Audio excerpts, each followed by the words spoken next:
नमस्कार दोस्तों, stock market studies में फिर से एक बार आपको बहुत-बहुत स्वागत है। तो आप सब लोग कैसे हैं? मुझे कमेंट्स करके ज़रूर बताना। तो आज मैं फिर से आपके सामने कुछ इम्पोर्टेंट कंपनी का अपडेट लेके आया हूँ और आज का जो वीडियो है बहुत इंटरेस्टिंग होने वाला है क्योंकि जितने सारे कंपनीज के बारे में यहाँ पे डिस्कशन करूँगा, वो सारे के सारे कंपनीज के आपका ही रिक्वायरमेंट था और आपने ही कमेंट करके बताए थे, तो इसीलिए उस वीडियो आपके साथ शेयर कर रहा हूँ। और हाँ, इस वीडियो को शुरू करने से पहले मैं 2 रिक्वेस्ट करूँगा, इस वीडियो को एजुकेशन पर्पस में लेना और दूसरी बात अभी तक चैनल को सब्सक्राइब नहीं किया है तो सबसे पहले सब्सक्राइब कर लीजिए क्योंकि आपको कंटिन्यूअसली इन्फॉर्मेशन इसी चैनल के माध्यम से मिलता रहेंगे। तो फर्स्ट जो कंपनी है जिसके बारे में चर्चा करूं उसका नाम है केपीआई ग्रीन एनर्जी। देखिए केपीआई ग्रीन एनर्जी के ऊपर चर्चा करूं तो ग्रीन एनर्जी जो सेक्टर है उसके ऊपर कंटिन्यूअसली जिस तरीके से ग्रोथ हो रहा है, जिस तरीके से ग्रोथ होने वाला है, वो मेरे हिसाब से अपकमिंग टाइम्स में एक अच्छा खासा पोटेंशियल दे सकता है क्योंकि इस कंपनी ने धमाका रिटर्न जनरेट करके दिया। धमाका मतलब धमाका, मैं आपको अभी दिखाऊंगा। उससे पहले देखिए कंपनी के सेक्टर में काम क्या हो रहा है। देखिए आप देखेंगे तो company provide solar power both as independent power producer IPP. तो इस तरीके से प्रोडक्ट्स के ऊपर काम कर रहा है एंड इंजीनियरिंग जो सेगमेंट है उसके ऊपर भी कंपनी काम कर रहा है। तो कंपनी की एक बार वेबसाइट विजिट कर लेंगे तभी आपको और भी क्लियर हो जाएगा कि एक्चुअली कंपनी बिजनेस के हिसाब से क्या कर रहा है। देखिए कंपनी की देखिए केपी ग्रुप के ही एक कंपनी है और कंपनी देखिए is now in hybrid. Hybrid मतलब जो सोलर प्रोजेक्ट है, विंड प्रोजेक्ट है, उस तरीके से प्रोजेक्ट के ऊपर कंपनी काम कर रहे हैं और गुजरात में लार्जेस्ट प्रोडक्ट मतलब कंपनी गुजरात में लार्जेस्ट प्राइवेट सोलर पार्क बना चुके हैं। तो सोलर पार्क का मतलब है हम लोग जब पार्क में जाते हैं तो बहुत सारी चीज देखने को मिलता है। यहाँ पे सोलर पार्क का मतलब है हर जगह पे आपको सिर्फ सोलर ही सोलर दिखेगा। देखिए सोलर प्रोजेक्ट इंडिया में जिस तरीके से ग्रोथ होने वाला है तो मुझे लगता है सोलर इंडस्ट्रीज में आपको अभी से फोकस रखना चाहिए। बहुत पहले से ही जर्नी स्टार्ट हो चुके हैं और भी जर्नी बहुत बाकी है। तो सोलर प्रोजेक्ट के ऊपर जो बिजनेस है उस बिजनेस को मेरे हिसाब से एक अच्छा खासा ग्रोथ देखने को मिल सकता है। तो मैं जरूर कहूंगा इस सेक्टर के ऊपर आपको फोकस होना चाहिए क्योंकि देखिए कंपनी टोटल 1000 मेगावाट से भी ज्यादा टारगेट रखा है। 2025 तक वो 1000 मेगावाट क्रॉसओवर करेंगे, वो भी सोलर प्रोजेक्ट का। और कंपनी ये भी बता रहे हैं कि कंपनी का जो जो कैपेसिटी है उसको इंक्रीज करने वाले 1200 मेगावाट के आसपास। और कंपनी का सोलर के ऊपर एंड हाइब्रिड जो मतलब पोर्टफोलियोज है उसमें टोटल 887 मेगावाट अभी फिलहाल के लिए चल रहा है। तो सोचिए कंपनी किस तरीके से सिचुएशन को कंट्रोल करने के लिए इस तरीके से अपडेट आपके सामने रखा है। तो कंपनी इस सिचुएशन को कंट्रोल करने के बाद किस लेवल में परफॉर्मेंस करेगा उसका झलक आपको यहाँ पे दिखेगा। झलक क्या है? कंपनी का रिजल्ट में। कंपनी का रिजल्ट मतलब कंपनी अलग लेवल का सेल्स को इंक्रीज कर रहा है। देखिए हर क्वार्टर को बीट किया, इस बार सितंबर का रिजल्ट भी आ चुके हैं। कंपनी जो सितंबर का रिजल्ट पब्लिश किए थे पिछली बार की तुलना से इस बार कंपनी ने अच्छा खासा सेल्स को इंक्रीज किया। एक्सपेंस को भी कंपनी ज्यादा किया क्योंकि सेल्स ज्यादा हुआ तो एक्सपेंस ज्यादा होगा ही। अभी आपको ये देखना है कि एक्सपेंस किस बेसिस में है। अगर एक्सपेंस मेटेरियल कॉस्ट में है तो ठीक ठाक है। कंपनी के एम्प्लॉय कॉस्ट में अगर ज्यादा पैसा जा रहा है तो कंपनी के ऊपर खतरा है क्योंकि बहुत सारे कंपनीज में इस तरीके से फ्रॉड भी किया गया था कि उसका मैनेजमेंट टीम को इतना ज्यादा पैसा दिया जा रहा था कि कंपनी का इनकम ही उतना नहीं है। तो सोचिए कंपनी की इनकम से कई गुना ज्यादा कंपनी मतलब जो उसका मैनेजमेंट टीम है उसको पैसा दिया जा रहा था एज अ सैलरी के पर्पस में। तो मेरे कहने का मतलब है कंपनी का जो सिचुएशन है वो अलग लेवल में देखने को मिला। कंटिन्यूसली कंपनी प्रॉफिट जर्नी को पॉजिटिव में रखा। कंटिन्यूसली कंपनी प्रॉफिट करता रहा और इस पर 35 करोड़ के आसपास प्रॉफिट किए, जो मुझे लगता है कंपनी में आज अपकमिंग ईयर्स में कुछ अच्छा खासा धमाका कर सकते हैं। कंपनी किस तरीके से रिटर्न आप देखेंगे 3 साल में 200% का रिटर्न, एक साल में करीबन 100% के आसपास रिटर्न दिया। क्यों दिया? कंपनी का सेल्स तगड़ा हुआ, प्रॉफिट भी तगड़ा हुआ और रिटर्न ऑफ इक्विटी भी जबरदस्त देखने को मिला। और इसी के चलते कंपनी में अपकमिंग टाइम्स में अच्छा खासा ग्रोथ होने का चांसेस है। और एज ए इन्वेस्टर प्रोमोटर से लेकर एफएसडीएस पब्लिक हर किसी के पास इन्वेस्टमेंट आपको दिखेगा क्योंकि इस कंपनी के ऊपर हर कोई चाहता है कंटिन्यूसली खुद का होल्डिंग को स्टेक को इंक्रीज करते गए। और देखिए डीएस के पास अभी भी कोई होल्डिंग्स नहीं है। डीएस के पास जो होल्डिंग्स था उन्होंने बेच दिया। अभी एफएस के पास होल्डिंग्स को यहाँ पे बढ़ता हुआ दिखे और जो स्टेक था पब्लिक के पास उस स्टेक थोड़ा सा यहाँ पे कम होता दिखा।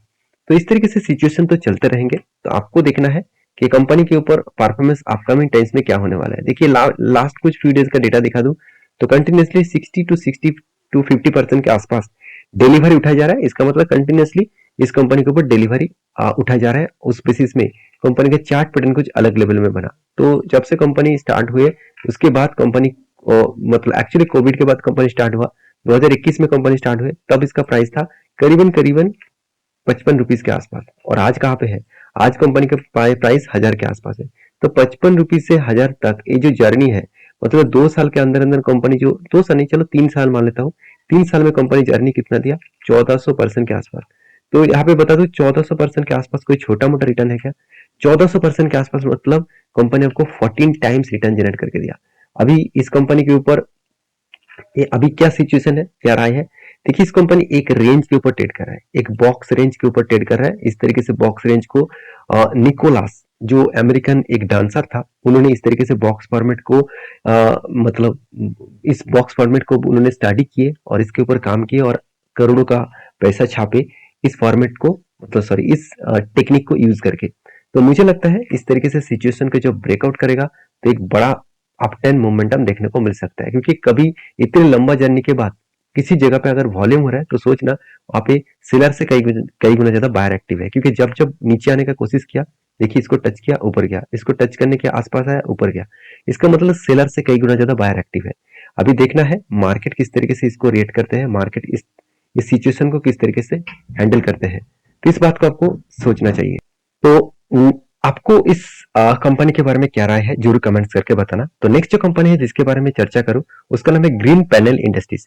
देखिए, ग्रीन पैनल इंडस्ट्रीज का ग्रोथ होने का चांसेस बहुत ज्यादा है। क्यों? क्योंकि देखिए, जब कोई इंफ्रास्ट्रक्चर के कोई भी ग्रोथ देखने को मिलता है, कभी भी किसी कंट्रीज का ग्रोथ देखने को मिलता है, वहां पे हर जगह पे आपको कंस्ट्रक्शन का काम देखने को मिलेगा। और कंस्ट्रक्शन काम खत्म होने के बाद घर में इंटीरियर का, ऑफिसेस बनने का काम होता है, जहाँ पे प्लाईवुड का डिमांड सबसे ज्यादा बढ़ जाते हैं। तो ग्रीन पैनल इंडस्ट्रीज टोटली एक प्लाईवुड मैन्युफैक्चरिंग कंपनी है। इस कंपनी प्लाईवुड बनाते हैं और टोटली देखा जाए तो लीडरशिप है, 27% मार्केट शेयर को एंजॉय करते हैं। तो सोचिए, ऑल ओवर इंडिया में 27% मार्केट शेयर को एंजॉय करना कोई आम बात नहीं है। कंपनी के एक अच्छा खासा रेंज के हिसाब से कंपनी काम कर रहे है, एक अच्छा खासा पोटेंशियल के साथ साथ काम कर रहे हैं। तो मुझे लगता है ग्रीन पैनल इंडस्ट्रीज के ऊपर आपको फोकस होना चाहिए, क्योंकि देखिए यहाँ पे इंस्टीट्यूशन भी किस तरीके से इसको हैंडल कर रहे हैं वो मैं आपको सबसे पहले दिखा दूं। तो इंस्टीट्यूशन के बारे में बात करूं, आप देखेंगे तो म्यूचुअल फंड ने कंटिन्यूसली इसके ऊपर बाइंग किए थे। अभी सितंबर में कुछ स्टेक बेचा, क्यों बेचा मैं आपको दिखाऊंगा। उससे पहले एक चीज आप जरूर देख लेना कि इसके ऊपर म्यूचुअल फंड के साथ साथ इंस्टीट्यूशन का क्या रहा है, ध्यान दीजिएगा। म्यूचुअल फंड ने कंटिन्यूसली इसके ऊपर बाइक को कंटिन्यू किया, 20% के ऊपर इसका होल्डिंग्स है।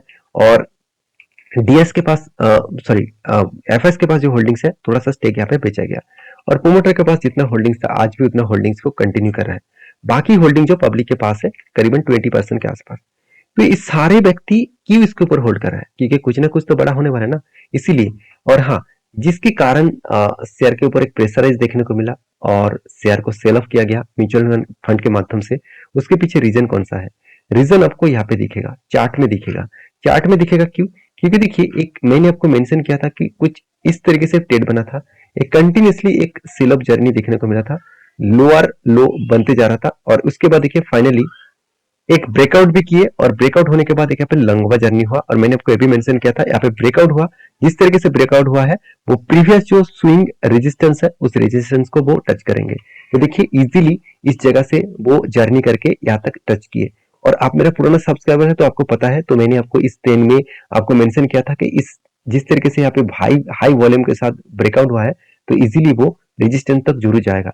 तो फाइनली रेजिस्टेंस तक गया और अभी फाइनली एक पैटर्न क्रिएट हुआ है, वो shoulder cum head cum shoulder बन रहा है। तो इसको कहा जाता है reversal head and shoulder pattern. तो reversal head and shoulder pattern create अभी कंफर्म नहीं हुआ, तो जब यहाँ पे कंफर्म होगा तो एक ब्रेकआउट दिखेगा, तो उस ब्रेकआउट में मैं जरूर एंट्री लूंगा।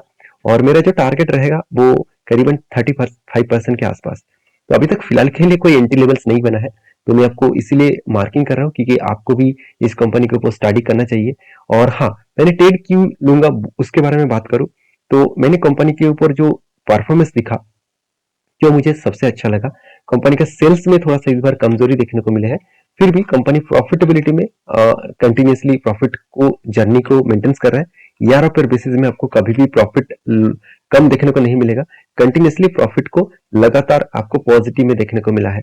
अभी कंपनीज के ऊपर जो सेल्स का ग्रोथ है, प्रॉफिट का ग्रोथ है, सब कुछ आपको एक बेस्ट तरीके से पॉजिटिव में आपको देखने को मिलेगा। अभी एज ए इन्वेस्टर, प्रोमोटर से लेकर एफएसडीएस पब्लिक, सब कुछ आपको अच्छा खासा यहाँ पे होल्डिंग्स देखने को मिलेगा। और सबसे इंपॉर्टेंट पॉइंट क्या है कंपनी के रिजर्व में, कंपनी के रिजर्व देखिए 600 करोड़ से बढ़ के हो चुके 1100 करोड़, ऑलमोस्ट डबल के आसपास हो चुके हैं, वो भी 4 सालों के 5 सालों के अंदर अंदर। और कंपनी का बोरिंग्स जो पहले 500 550 करोड़ के आसपास हुआ करता था, वो आज 250 करोड़ के आसपास बन चुके हैं। इसका मतलब बोरिंग्स भी यहाँ पे कम हुआ, और उसके साथ साथ कंपनी का जो लाइबिलिटी है, कंपनी का लाइबिलिटी भी यहाँ पे बढ़ता हुआ देखने को मिले। तो लाइबिलिटी किस तरीके से बढ़ा, मैं आपको लाइबिलिटी के हिसाब से बात करूं तो कंपनी के जो लाइबिलिटीज है वहां पे आपको दो चीज देखना चाहिए। ट्रेड्स पेबल, कंपनी को कितना पैसा देना बाकी है, करीबन 111 करोड़ पैसा अभी भी देना बाकी है जिससे वो उधारी लिया है। और कंपनी उधारी मतलब जिससे वो रॉ मटेरियल्स खरीदारी की है उसके बारे में बात कर रहा हूँ, यहाँ पे बैंक इंक्लूडिंग नहीं है, यहाँ पे जिसमें वो रॉ मटेरियल्स खरीदारी की है उसके बारे में बात कर रहा हूँ। फिक्स एसेट के बारे में बात करूँ तो फिक्स एसेट भी बढ़ा। तो इसीलिए मैं इस सारे पॉइंट्स मुझे कुछ पॉजिटिव देखने को मिला, जिसके चलते मैंने इसके ऊपर डिसीजन कुछ पॉजिटिवली रखा हुआ हूँ। तो आपकी क्या राय है इस कंपनी के ऊपर जरूर कमेंट्स करके बताना।